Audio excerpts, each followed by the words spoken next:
change is the only thing that's consistent on this earth. But when we don't know something, it's wired in our brains to be afraid of it. It's going to be uncomfortable. It's going to stress you out a little bit. It's going to make you have to work a little bit harder than you're working now or do things different.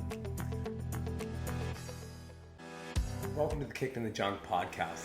This is a podcast where we discuss the low times in life, where we talk about when the things that have just hit us so hard and it feels like we can never recover from injuries to job loss to divorce to career changes to starting up new businesses. We discuss it all and look at the raw emotion that we feel during those times. But more importantly, what do we learn from these low moments and how sometimes those moments catapult us into the next amazing thing that we didn't even see coming. My name's Nathaniel Berg and I'm the host. I hope you enjoy. Why are we afraid of change and what can we do to make change easier? My name's Nathaniel Berg and I'm the host of Kicked in the Junk podcast. And on today's episode, we're going to talk exactly about that, change. Before we jump into this, I want to quickly mention that we've been getting a lot of positive feedback on the podcast and on the social platforms regarding some of the content my wife has been putting out through her blog and some of the stuff she's writing. And so if you are wanting more of that, please go to LifePurposefully.ca, go to the blog, you can sign up, you can get the emails directly, and just check what she's doing. She's doing some amazing stuff. Yes, I'm biased because it's my wife, but she's also doing, again, if you read it and look what she's doing, she's got some really amazing things, not only that are inspirational, but to just help you in those times. And maybe you can find yourself in some of the things that she's writing and realize that you're not alone in some of these struggles you're dealing with. So, having said that, let's get back to the podcast and we'll jump right into this. So, again, change.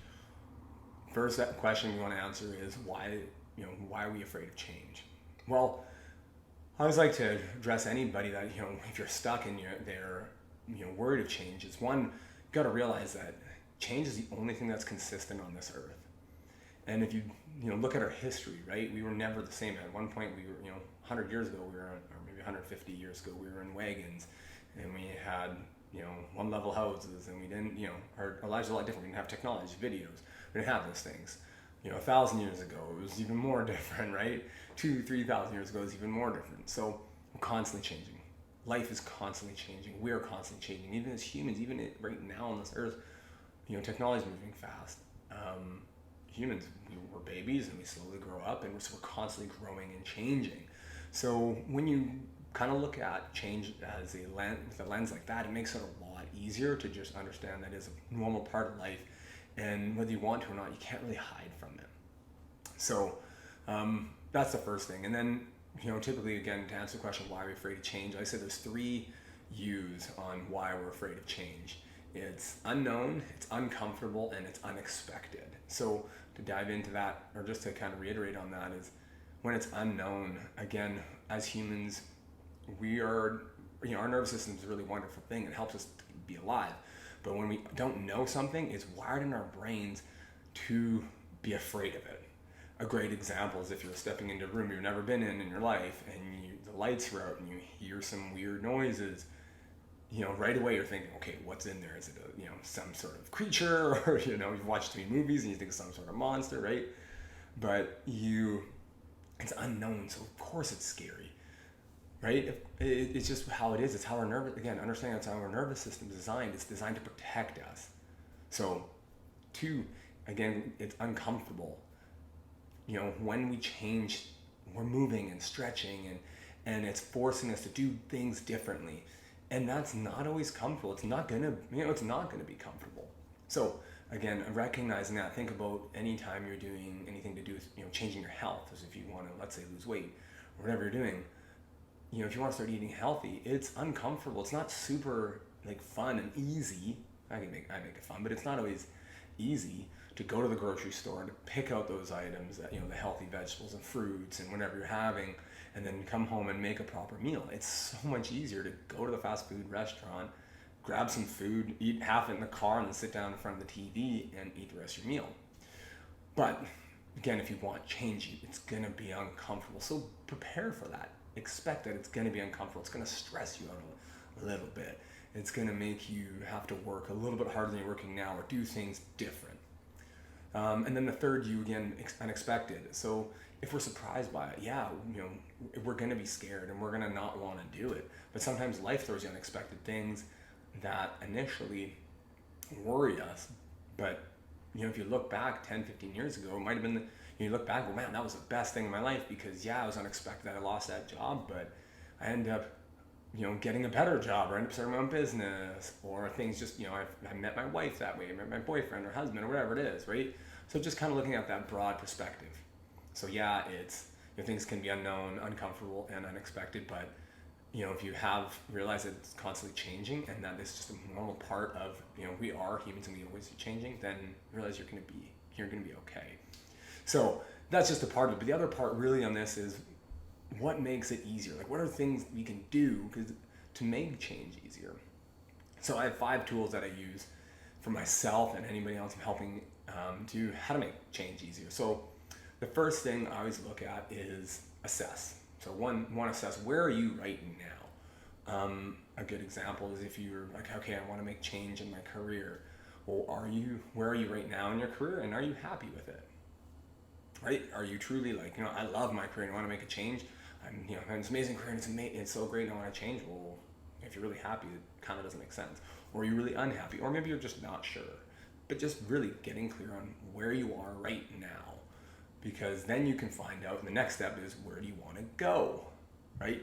Pretty simple. So having a goal or having a vision or having an idea of what you want, again, sometimes it's not even a very clear outcome. Sometimes it's just a direction. Look, I know I don't want this and I want to be doing something in this big field, in a totally new field. Great, start somewhere, right? So again, assess having a vision or a goal or just an idea or even a direction. Even a direction sometimes is good enough just to start to make change easier. And then this is a super important one that I think a lot of people miss out on is looking at your daily conscious habits, right? Or just your daily habits, and are your daily habits conscious ones? So a good example of a conscious habit would be if you're exercising every day, you have to be very present to exercise. You can't be kind of in a little weird zombie mode and exercise. It's not effective. Are you going for walks all the time? Are you in nature? Are you meditating? Are you making these conscious choices, eating consciously, or are you just getting the nearest food you can see, right? An example of an unconscious daily habit would be, I got my TV shows and I got to sit there and watch them for 1, 2, 3 hours. I love TV. I love my movies, and my wife are big movie buffs. But again, how much time are you spending doing that? And is it a daily thing that you just have to have, right? Or how much time are you spending on social media, filling yourself with, are you filling yourself, and if you are spending hours on hours, maybe reducing that. So look at your daily conscious habits, because that'll make change a lot easier. Because if you are doing more daily conscious habits, then when things come your way, you're present and you're within your own body and you're grounded, and it makes it a lot easier to handle these curveballs. I know, again, I'm speaking from not just from people that we're working to help with, but in my own life, I've been unconscious. I've spent lots of time on my phone when I'm home and around my kids, and just pulling out my phone and using it as and truly I've used it as a place to hide. Right, I've been there. But as soon as I started doing more conscious daily habits, meditating, researching, and breathing, and just, assessing how I was feeling, it made changes in my life much easier, because change was super difficult for me at one point. So again, looking at that, the fourth tool is, just accepting right now, the acceptance of the change is coming, no matter what. Whether you like it or not, change will come. Whether it's going to be in the, again, you could say, well, no, I have a job and it's steady and I don't really want to change. I don't really want to start my own thing. Or rather, I want to start my own thing, but I'm just, I have something safe right now at my own job, or this job that I have. Well, businesses collapse all the time, right? It happens, every week, every month. Businesses are collapsing, things fold. The relationships could end all of a sudden and you have no idea, right? And you just don't see it coming. So just accepting that change will come whether you like it or not. I mean, look, we age, we change, right? So why not just embracing it? Embrace that these things are coming and accept that. And then the fifth thing would be to visualize. So this is something I really love and am passionate about, but is taking that time, and so I talk about lots is meditating, taking that time to breathe and be present. But then, close your eyes once take a few minutes to do that, and just close your eyes and imagine what it'd be like to change. I talk about this in my podcast about making decisions, but just imagine what it'd be like if your life is different. If you were to make that change, close your eyes and just picture it. What would it feel like? Who would you be talking to? What would you be doing? Look at how would you feel? Do you get excited when you think about that new future, or are you not sure? Right? Are you going, no, that idea was terrible. Maybe I shouldn't do that. Maybe I should do something different. So again, just to recap those 5 tools: assess where you are, so critical. Look at how happy you are on any, wherever you want change in life, financially, maybe it's business, right? That's super big. Or it's career. Assess where you are right now. Look at having a goal. What do you want to be? Most people know what they don't want, but they don't know where they want to go. So know where you want to be. Look at your daily habits, and is there unconscious habits that you could switch to conscious habits? And just to kind of add to it, is habits right now that don't support change, having the shows you must watch every week, no matter what, or is there habits that you can, add to your life that are going to support change? Accepting, that's a tough one, is accepting that change will come no matter what. And then visualize, so big, use it, close your eyes, imagine it, watch it like a video, these changes, and try it. What if I do this career? What if I do that career? And just see which one feels good, which one resonates, which one sits with you. So there you have it. I hope you guys enjoy this. I hope you learned something from it. Again, these are tools that I use, but I'd say try them out. I've heard this example, but it's, wear it like a shirt, wear it like a hoodie. If it fits really good and it feels right, then keep doing it. If it doesn't, that's fine. But pick what you like from it, use it. I really hope this helps you.